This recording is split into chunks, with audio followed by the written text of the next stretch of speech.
Well, officials in Kansas are ready to implement a new program highlighting alternatives to abortion. The statewide program aims to increase resources that promote childbirth, including pregnancy centers, adoption assistance, as well as maternity homes, all via state funding. The program passed following a lengthy legal battle. It also survived a veto by the governor. And joining us now to talk more about this is Jeanne Gawdun.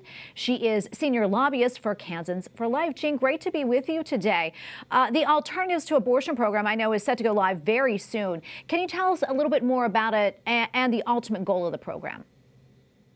Absolutely. The Alternatives to Abortion program was established by the legislature to enhance and increase the resources available to pregnancy resource centers, maternity homes, and adoption centers that offer life-affirming alternatives to abortion for women. The state has an interest in encouraging childbirth over abortion, and this program will be critical to that. These organizations are on the front lines helping women who are in difficult situations and need assistance to be able to choose life for their babies. Jeanne, I know there was a moment where it seemed like this program really was unlikely to become law. Can you tell us a little bit more about that, and also the strategies that helped you overcome the governor's veto? Well, we fortunately were able to maintain our supermajorities in both our House and Senate this last election because our ally to the abortion industry, governor, was reelected.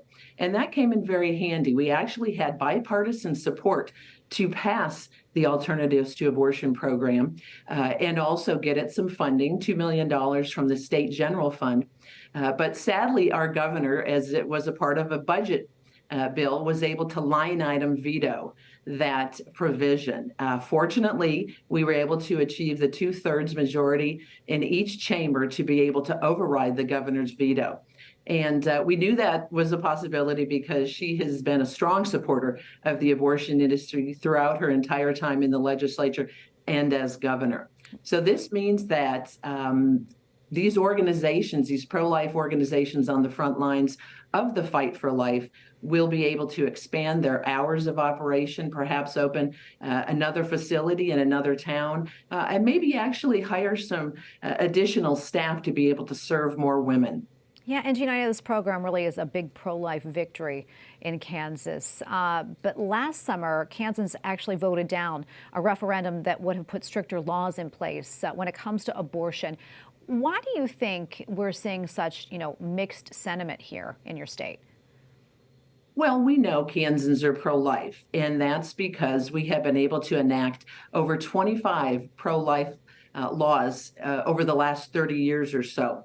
And what happened, of course, last summer was an influx of money coming in from very far left organizations that support abortion on demand. And so that was what caused the failure of the amendment last year. But once again, we have reelected a supermajority of legislators. These are representatives of the people of Kansas and their values. And we made a commitment last year not to abandon moms and babies. And the Alternatives to Abortion program is just one step of many that we want to take to be able to get the resources to these women and help them at these different organizations. Another part of that is the public awareness campaign of the Alternatives to Abortion program. And most pregnancy resource centers get their clients by word of mouth. So the public awareness campaign will allow these organizations to be out in the forefront. There may be a website, there may be billboards, all kinds of ways for these organizations to have the services they offer to women free of charge be out in the public.